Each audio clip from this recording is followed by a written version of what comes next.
예배를 이렇게 예배에 대한 말씀을 나누면서 특별히 그 에스겔서 16장 말씀을 계속 묵상하게 하셨어요.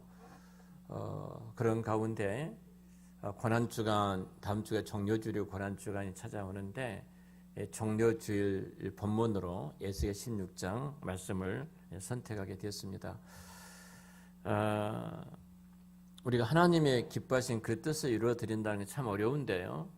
무엇보다도 우리 자신들이 그 하나님의 예배자로 세우셨다는 그 영광을 알지 못하면 우리가 바른 신앙과 바른 믿음을 절대로 가질 수가 없습니다. 본질적으로 하나님께서 우리를 창조하실 때 창조하신 목적이 우리를 예배자로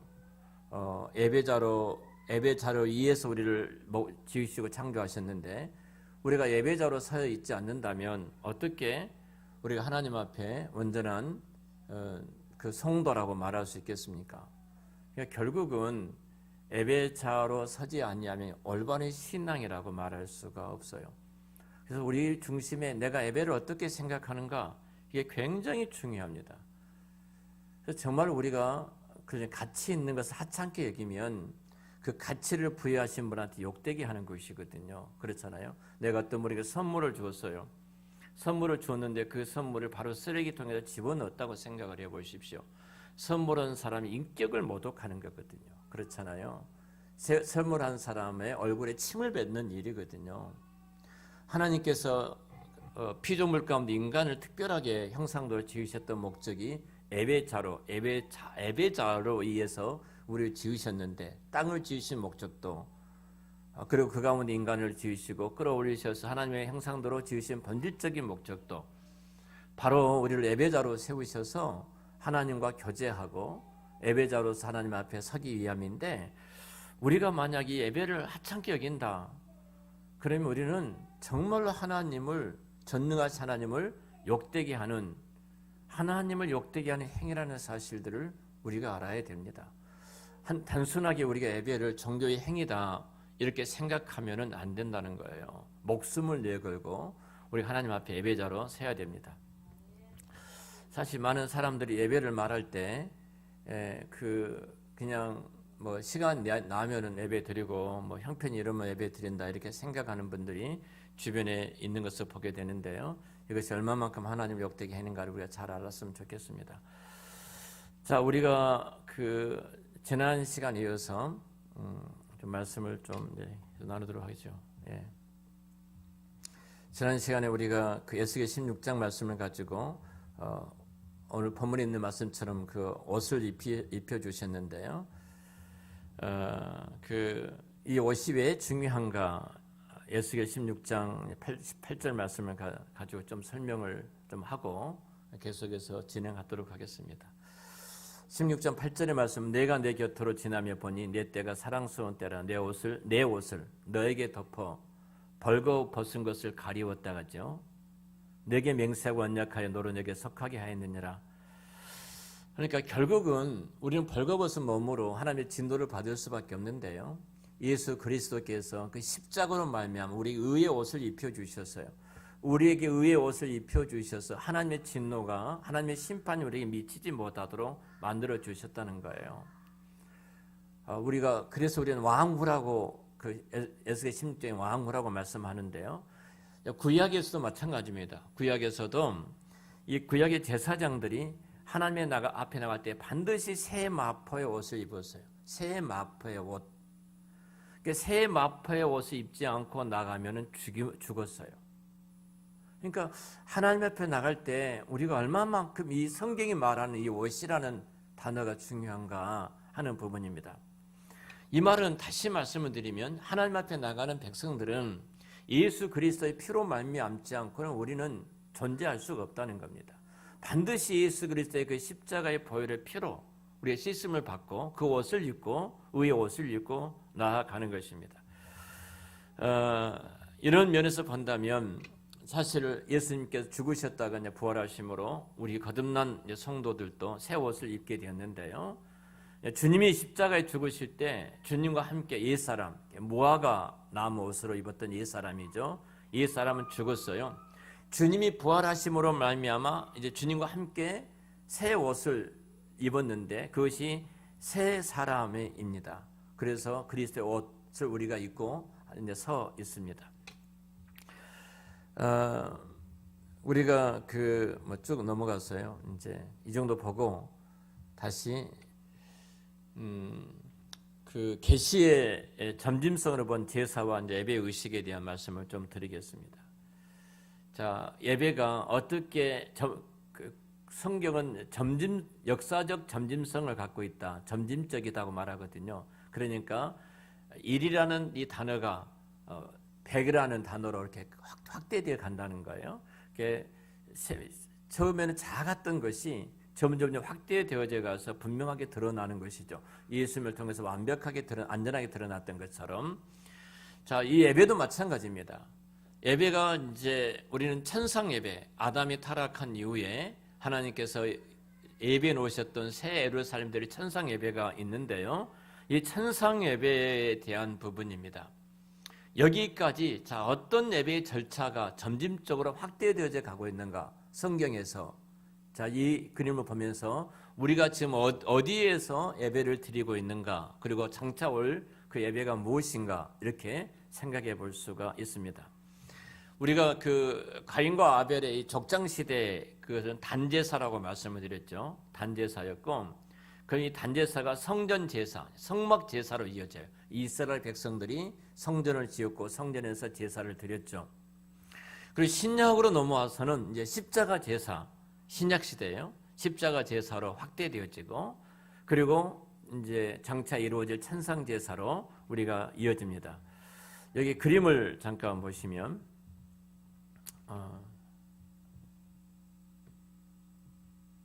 그림을 보도록 하겠습니다. 자, 여기 단제사가 있고요. 이렇게 단에 쌓고 제사를 드리죠. 아브라함이 그랬던 것처럼 족장 시대 이 제사가 이제 성전 제사, 성막을 만들고 성전을 만들고 그 제사장을 중심해서 제사를 집례했죠. 그 다음에 십자가, 예수님 십자가에서 죽으심으로 단과 성막 제사를 성취하셨어요. 이게 십자가 제사예요. 그럼 신약 시대의 우리 제사는 어떤 제사인가? 오늘의 예배는 십자가 제사를 기념하는 예배예요. 반드시 우리 예배 가운데 십자가 빠져버리면, 그 은혜가 빠지면 그건 세상의 어떤 세상의 예식과 다를 바가 없어요. 하나님과 관계없는 제사가 되어버린 거예요. 그리고 결국 우리는 천상 예배로, 안성된 천상 예배로 나가게 될 것입니다. 이렇게 이어져 가는데요. 자, 보면은 단제사에 좀 설명을 하겠습니다. 단제사는 창세기에 이제 가인과 아벨의 제사를 통해 최초로 나타난 제사입니다. 그리고 아브라함과 족장 시대에도 이 단제사를 드렸어요. 그리고 성막 제사는 이제 성전에서 드린 제사죠. 단제사가 이제 그 계시의 점짐성이라고 본다면은 1이라 하면 단제사는 한 30 정도 되겠죠. 30 정도 되는 단제사가 드려지는 겁니다. 30, 40 정도 확대되어서 드려지는 것이죠. 그러니까 단제사가 더 점진적으로 확대된 제사 제도였다는 겁니다. 그래서 이 성막 제사는 단제사보다 훨씬 더 예수 그리스도가 그 안에 많이 들어있어요. 그러니까 풍성한 예수가 우리를 구원하시는 구속의 그 은혜가 그 안에 이제 성전 제사에 포함이 되어 있습니다. 족장 시대를 지나서 이제 이스라엘 백성들이 그 애굽에 이제 정착을 하잖아요. 400년 동안 애굽에 살다가 이제 큰 민족이 된 이후에 이스라엘 백성들이 애굽 땅에 나와서 구원을 얻고 가나안 땅에 들어가죠. 출애굽한 이후에. 근데 들어갈 때 하나님이 시내산에서 자기 백성들을 불러 모으십니다. 200만 명이 시내산 아래에 이제 있으니까 얼마만큼 장대하자, 어마어마하자. 당시의 인구로 보면은 어마어마한 인구가 아니겠습니까? 그때 하나님께서 모세를 불러서 언약을 체결하시는데요. 출애굽기 19장 5절 6절 말씀 보면 이렇게 말씀합니다. 이제 너희가 정말로 나의 말을 듣고 내가 세워준 언약을 지키면 너희는 모든 민족 가운데서 나의 보물이 될 것이다. 온 세상이 다 나의 것이다. 그러므로 너희는 내가 선택한 백성이 되고 너희의 나라는 나를 섬기 제사장 나라가 되고 너희는 거룩한 민족이 될 것이다. 너는 이 말을 이스라엘 자손에게 알려주어라. 이렇게 말씀을 하십니다.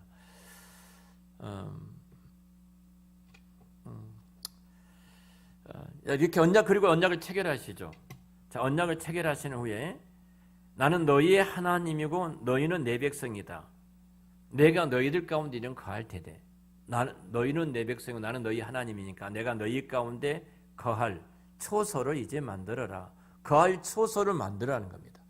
여러분, 하나님이 인간 세상에 오셔서 내가 너희들 가운데 거할 초소를 만들어 달라 한번 생각을 해보십시오. 그것이 성막이에요. 그리고 출애굽기 25장부터 40장까지 성막에 대해 쭉 말씀을 하시죠. 그래서 성막이 이제 완성이 됩니다. 성막을 짓게 하고 완성이 되어져요. 완성이 된 다음에 그곳에 여호와의 불이 임하게 되어집니다. 이때부터 이스라엘 백성들은요, 그 불로 성막 제사를 드리며 하나님을 섬겼어요. 그 불로 성막이 지어지고 여호와의 불이 임하게 되고 그 불을 통해서 성막 제사를 올리게 되어집니다. 그리고 이제 이 백성들이 가나안 정복이 끝나고 이스라엘 국가로 자리를 잡으면서 이제 성전 제사가 드려지게 되죠. 성막이라는 것은 이동하는 천막과 같은 것입니다. 그러니까 임시 성전이었어요. 임시 성전. 솔로몬의 성전이 지어지기 전까지 임시적으로 만든 성전이 성막이었습니다. 자, 그리고 가나안 정복이 끝나게 되어지고 이스라엘 국가가 형성이 되어지고 더 이상 백성들은 옮겨 다닐 필요가 없잖아요. 옮겨 다닐 필요가 없기 때문에 하나님은 바로 솔로몬 성전을 짓게 된 것입니다. 그리고 성전을 완공하고 첫 제사를 드렸을 때 그곳에 여호와의 불이 임하게 됩니다. 이때부터 예수님이 오실 때까지 그 불로 성전 제사가 드려졌어요. 자, 우리가 성전 제사가 드려질 때 이 불이 꺼지지를 않았어요. 제가 설교한 적이 있죠. 이 불이 꺼지지 않으면 불이 약해질 때가 있어요. 그때가 언제냐면 이스라엘 백성들이 타락하고 하나님 앞에 범죄했을 때 이 불이 점점점 약해지는 거예요. 그 말은 무슨 말이에요? 이 불꽃이 타올라서 받은 재물을 하나님 받으시 흠양하시면서 그 백성들 가운데 풍성히 거하셔야 되는데 하나님 은혜가 떠났다는 거예요.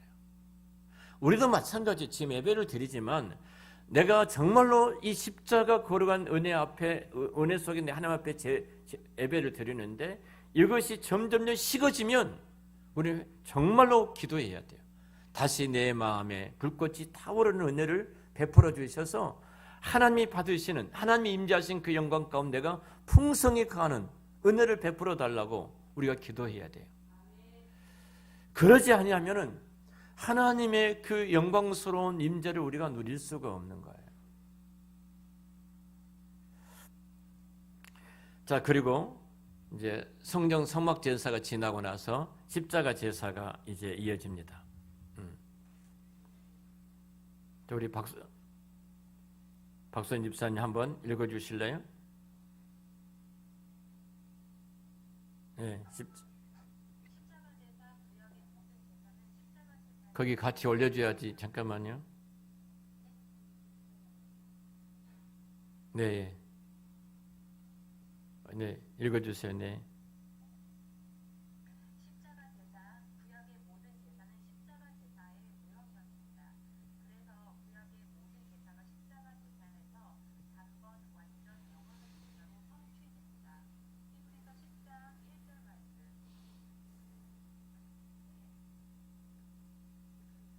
네, 그냥 여기 나와 있는데 읽으세요. 여기 나와 있어요, 그냥. 율법 구역 제사는 앞으로 올 좋은 일, 복음의 그림자에 불과하며 실제 그 자체가 아닙니다.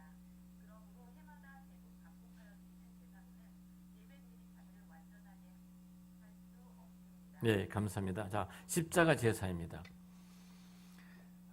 자, 구약 시대에 행해졌던 각종 제사는 영원한 것이 아니라는 거죠. 영원한 것이 아니다. 그러니까 예수님의 십자가의 구속 사역을 예표하고 있어요. 실체가 오면은 그림자인데 실체가 오면은 그림자는 더 이상 필요가 없는 거잖아요. 이게 모형이었습니다. 모형. 그러니까 구약 제사는 모형이 모형이고 그림자였기 때문에 실체가 오시기까지 한시적으로 규정된 법이에요. 한시적이에요. 실체이신 예수님이 이제 오시게 되니까 모형은 더 이상 필요가 없잖아요. 그래서 이제 구약 제사는 끝나게 된 것입니다. 이 모형 그 모델 하우스가 있는데요. 모델 하우스는 뭡니까? 사실은 그 실체로 지어지면 다 지어지고 분양되면 끝나는 겁니다. 그래 지어지기 전까지 모델 하우스를 만들어 놓고 앞으로 당신들이 사게 되면 이런 집에 들어가서 이렇게 살아가게 될 것입니다라고 만든 것이 모델 하우스이거든요. 모델 하우스는 실제 만들어질 그 집에 대한 그림자에 불과한 것입니다. 그러니까 결국은 모델 하우스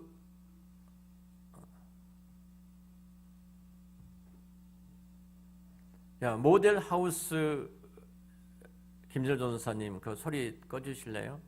소리가 울리는데. 네, 이 모델 하우스는 사라지게 돼 있는 겁니다. 실체가 오면은.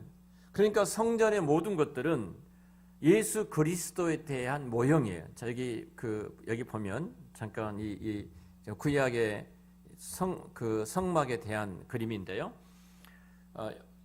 여러분들 잘 보이실지 모르겠지만 여러분들이 지금 보고 있는 화면, 교회에서 성도들이 보고 있는 화면에 왼쪽은 신약 시대를 말하고 있고 오른쪽은 좀 구약을 이야기하고 있습니다.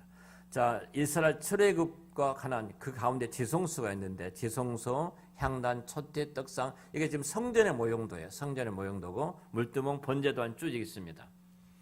자, 여기 보면은 자 왼쪽에는 다 이제 구약에 대한 성막의 성전에 대한 내용들인데요. 실제이신 예수 그리스도를 그대로 예표하고 있어요. 자, 번제단인데 번제단은 유월절을 상징하고 있거든요. 구약에서는. 신약에서는 예수님이 십자가이고 번제단은 지나서 물두멍이 있는데 그 물두멍에 가면은 물두멍은 이스라엘 백성들 홍해를 건너잖아요.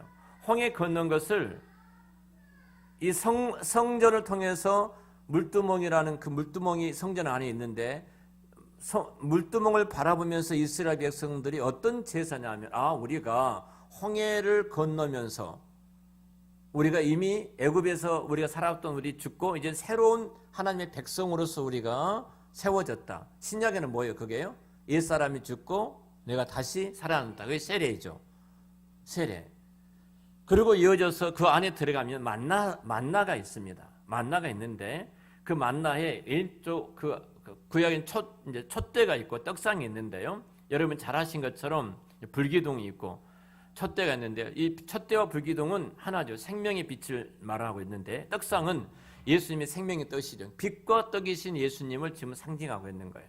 그러니까 이와 같이 그 향단이 그 앞에 향단이 있는데 향단은 모세의 기도, 모세가 자기 백성들을 끌어안고 기도했던 그 기도의 향단이에요. 그리고 그 향교와 함께 하나님 앞에 올라가는 향단이 있는데요.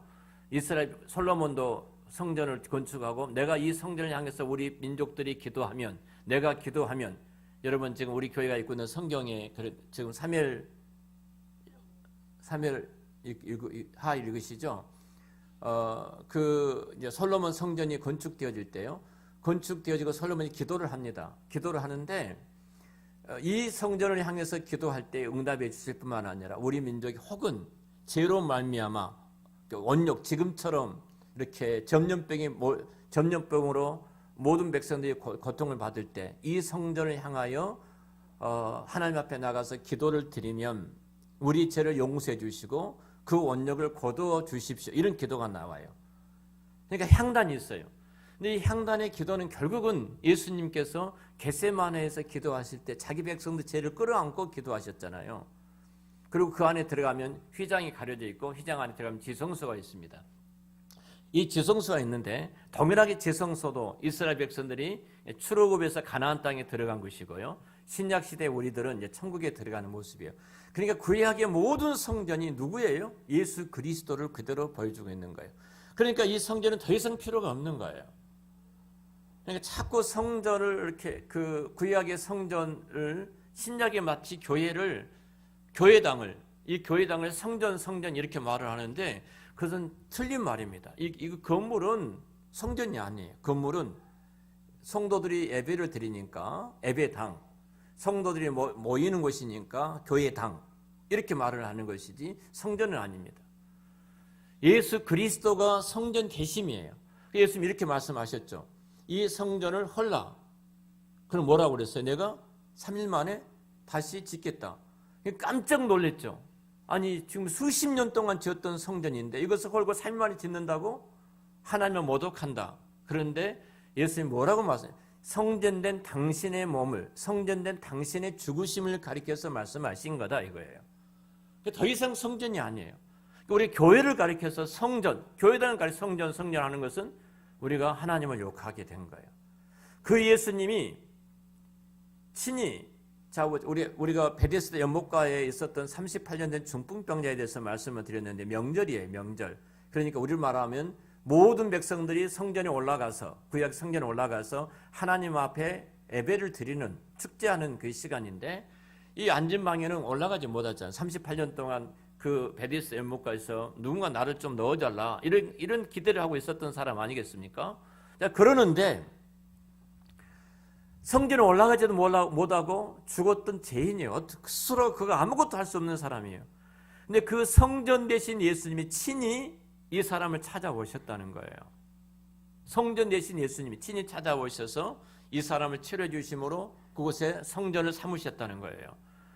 동일하게 그 예수님께서 우리 가운데 오셨죠. 그리고 우리를 성전 삼으셔서 하나님의 거룩한 영으로 우리 가운데 거하셔요.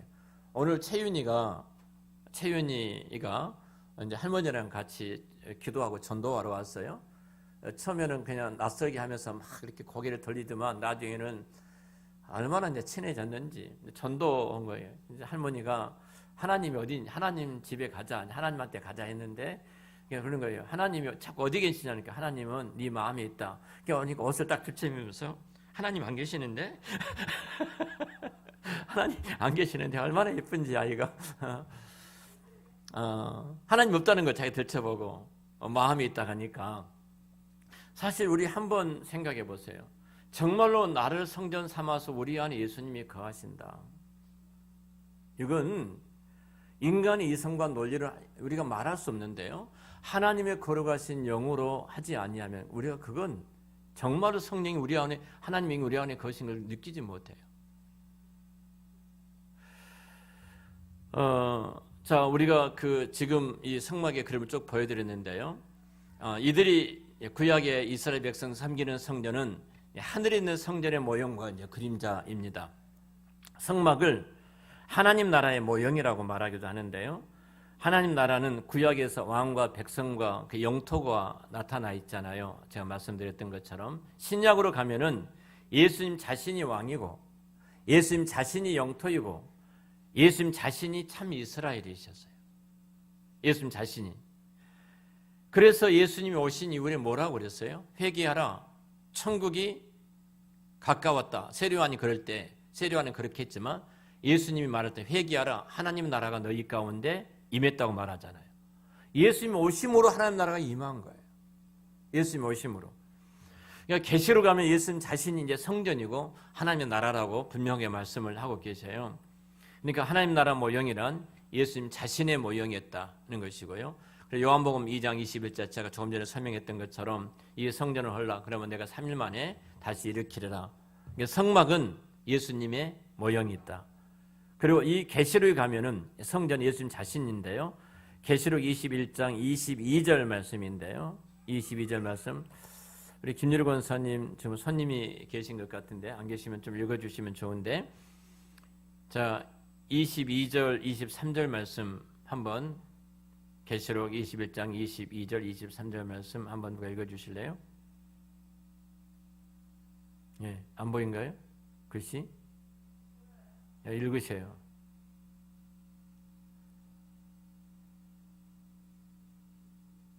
보인다는데 안 읽으셔요.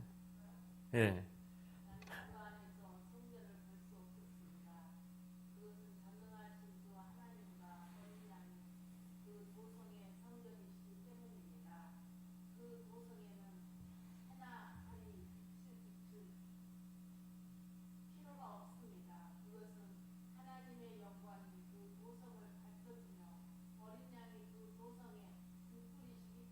이게 세 번역으로 기록해 놨습니다. 10조 22절 나는 그 안에서 성전을 볼 수가 없었다. 그것은 전능하시오 하나님 어린 양이 그 도성과 성전이시기 때문이었다. 그 도성에는 해나 달이 비칠 필요가 없었다. 그것은 하나님의 영광이 그 도성을 이 영광이 빛이에요.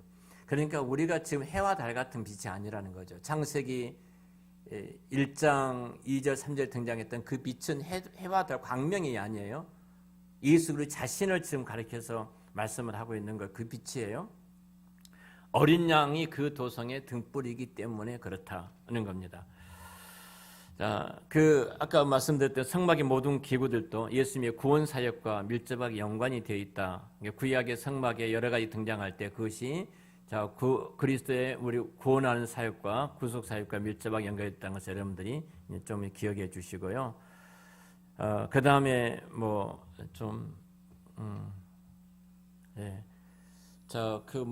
좀 이렇게 예를 들면 애굽이라든지 바로라든지 6월절, 홍해도와 광야 생활 이 모든 것도 오늘 신약 우리들과 밀접한 연관이 되어 있는데요. 구약은 신약에 대한 그림자이기 때문에 애굽 하면은 하나님을 대적한 죄악 세상의 모형이었어요. 사단이 왕 노릇한 세상을 상징한 것이 애굽이고요. 바로는 하나님을 대적하는 하나님의 백성을 비판하는 사단의 모형이고요.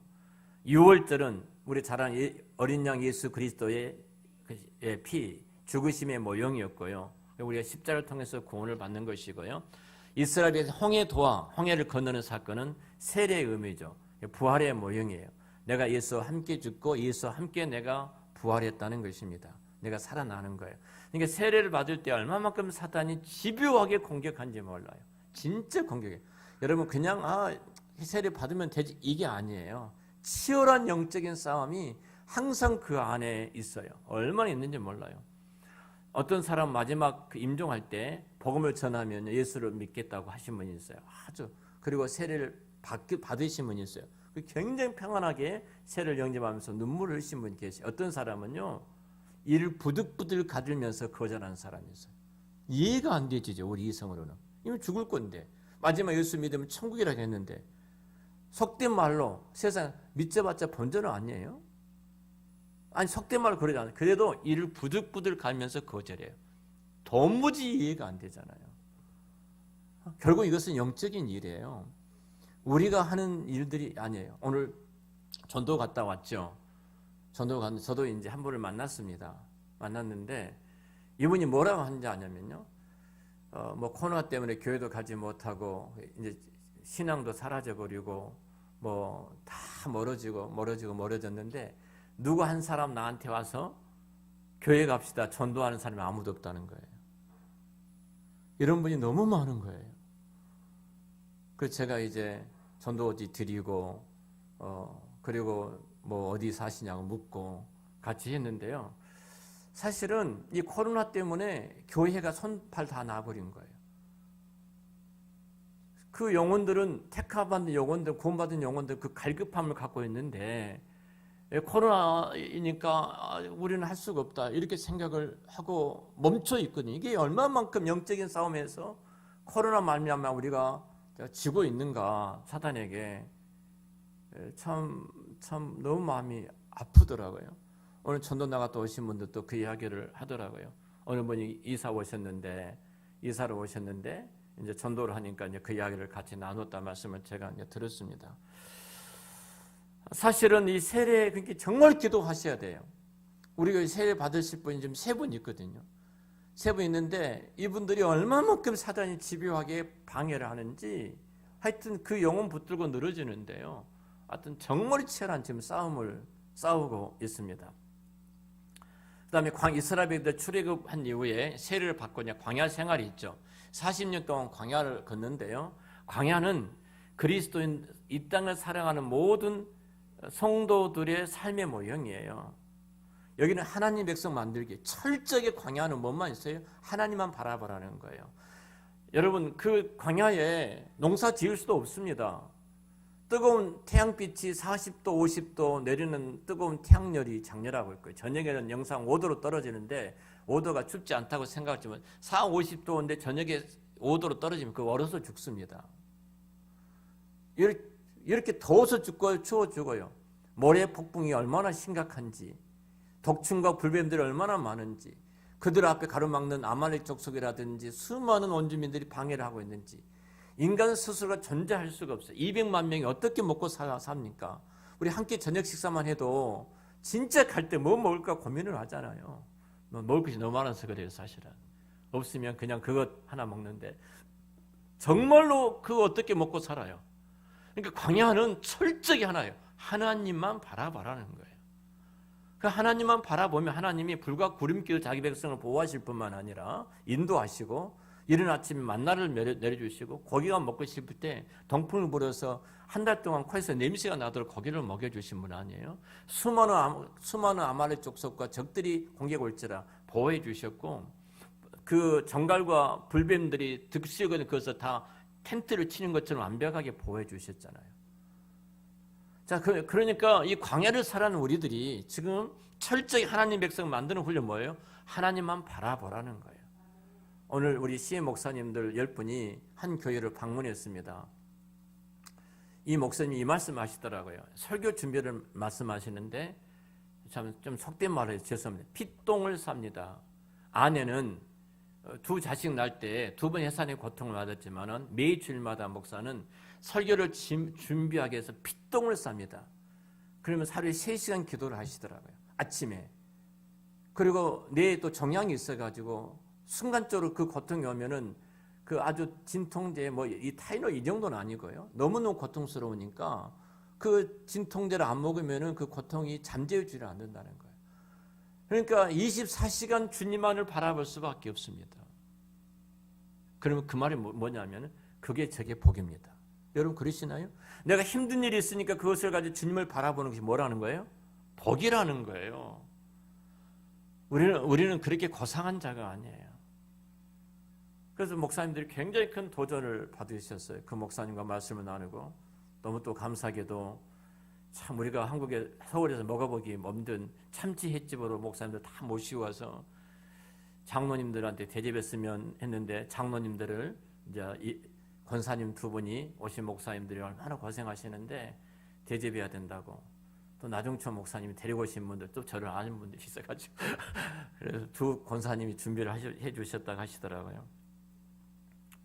우리 광야 생활입니다. 이것을 잊으면 안 돼요. 우리는 지금 천국에 들어간 게 아니에요. 우리가 광야에 우리가 있습니다. 우리 현애가 얼마나 엄마를 힘들게 한지 이거 없으면 겸손할 수가 없어요. 내가 볼 때 우리 최준사님은 복이에요. 그 아들이 진짜 복이에요. 너무 쉽게 말하는지 모르지만 정말로 현애가 복덩어리예요. 복덩어리. 이것 아니면 두 손 안 들고 이거 아니면 무릎 안 꿇고요. 이게 아니면 하나님 앞에 우리가 붙잡힌 바 된 사람이 아니에요.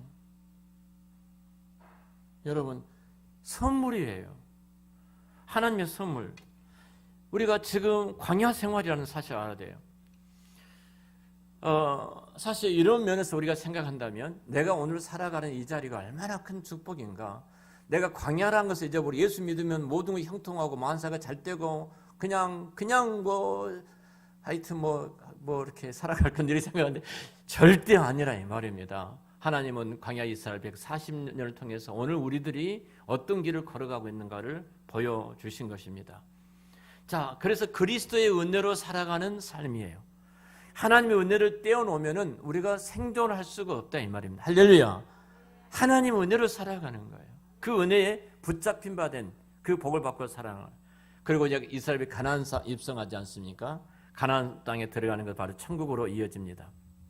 자, 우리가 이 복을 받고 있는 하나님의 백성이다 생각이 되고요. 좀 시간이 약간 지났습니다. 이제 여기까지 마치고 다음 주에 신약의 예배가 얼마만큼 영광스러운가 또 계속해서 말씀을 진행하도록 그렇게 하겠습니다. 기도하겠습니다.